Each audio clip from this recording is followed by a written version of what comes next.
Et notre guide, c'est Béatrice Benoît-Guenin, que je salue. Alors, je disais, évidemment, j'ai l'impression, elle est impressionnante, cette exposition qui ouvre ce matin. Dites-nous tout, belle collection. Oui. Et quelle collection? Quelle collection? Une collection anglaise. On la doit à Samuel Courtauld qui, dans les années 1920-1930, a réuni énormément de chefs-d'œuvre, mais de chefs-d'œuvre français. Tout simplement parce que Impressionniste. Impressionniste à 80%. Ouais, c'est ça. Voilà, à 80%. Tout simplement parce que la France, à cette époque, rayonne et qu'il est de bon temps, lorsqu'on a un peu d'argent, c'est son cas, il a fait fortune dans l'industrie textile, de réunir des œuvres françaises. Il s'est penché vers l'impressionnisme par goût, évidemment, mais aussi parce qu'en France, quelque part, ça intéresse moins. L'impressionnisme, c'est la fin du 19e siècle. Et là, en 1920, les avant-gardes sont déjà passés par là. Ouais. On a vu le fauvisme, on a vu le cubisme, l'abstraction est née. Picasso occupe la scène avec ses camarades à Paris, tous ses camarades étrangers. Donc finalement, nous, en France, l'impressionnisme est presque démodé. Ah ouais. Alors qu'à l'étranger, au contraire, c'est la peinture française par excellence. Ouais. Donc il est de bon ton de pouvoir collectionner. Tchoukine en Russie, Barnes aux États-Unis et Courtauld pour l'Angleterre. Alors après cette collection, il a acheté un institut, il a mis des jeunes artistes dedans pour les aider à développer leur art et sa collection aussi. Donc elle voyage rarement. On ne l'avait pas vue à Paris depuis 1955. Regardez.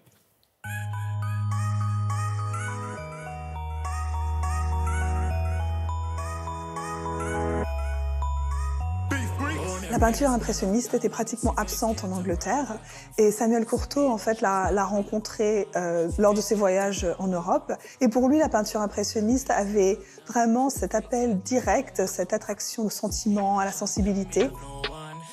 Il a fait comprendre en Angleterre à quel point l'impressionnisme faisait partie de la tradition artistique. Ce qui est remarquable dans la collection de Samuel Courtauld, c'est qu'il n'a pas du tout collectionné de façon systématique en se disant « je vais acheter que des paysages ou des portraits ou des œuvres de tel ou tel artiste ». Vraiment, il a acheté ce qui était à la fois disponible et ce qu'il aimait.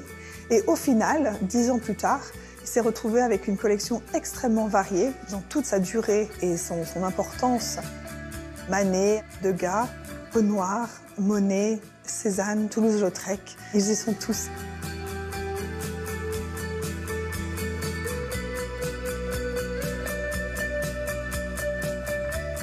À l'époque où il achetait, Samuel Courtauld avait conscience que certaines œuvres étaient déjà des icônes, donc telles un bar aux Folies Bergères de Manet, qu'il a payé très très cher. D'autres icônes de la collection, telles la montagne Sainte-Victoire de Paul Cézanne ou l'autoportrait à l'oreille bandée de Van Gogh, étaient moins connus et sont devenus par la suite des tableaux absolument incontournables.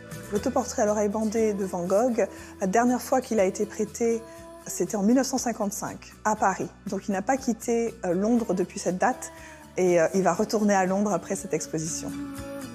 Aujourd'hui, on les rencontre dans tous les livres d'art et on n'a pas conscience que c'est un seul homme qui les a achetés et qui vivait avec ses œuvres. Le fait que la collection Courtauld et l'art impressionniste soit présent à la Fondation, qui est surtout dédiée à l'art moderne et contemporain, c'est une occasion de rappeler à tout le monde à quel point l'impressionnisme était radical à l'époque où il a été créé et que c'est pas un art joli, même si aujourd'hui on l'associe surtout à ça, mais c'est un art très puissant et très intéressant et c'est ça qui a attiré Samuel Courtauld.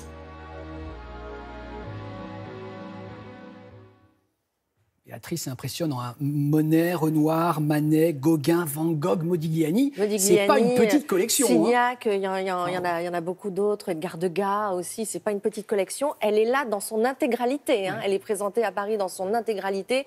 Et vous avez vu ce flair. On lui envie cette collection. Nous, en France, on s'est désintéressé. À un moment donné, Samuel Courtauld, on lui envie sa collection, le flair qu'il a eu pour acheter des chefs-d'œuvre qui, à l'époque, d'ailleurs, ne plaisaient pas tant que ça, finalement. C'est toujours très émouvant quand une collection est rassemblée des décennies plus tard. Dans son entier. Et les œuvres qui ont été peintes en France reviennent en France. Et ce n'était pas arrivé pour certaines, en tout cas depuis 50 ans. Donc ça commence aujourd'hui. On est pile poil dans l'actualité. Donc jusqu'au 17 juin à la Fondation Louis Vuitton à Paris.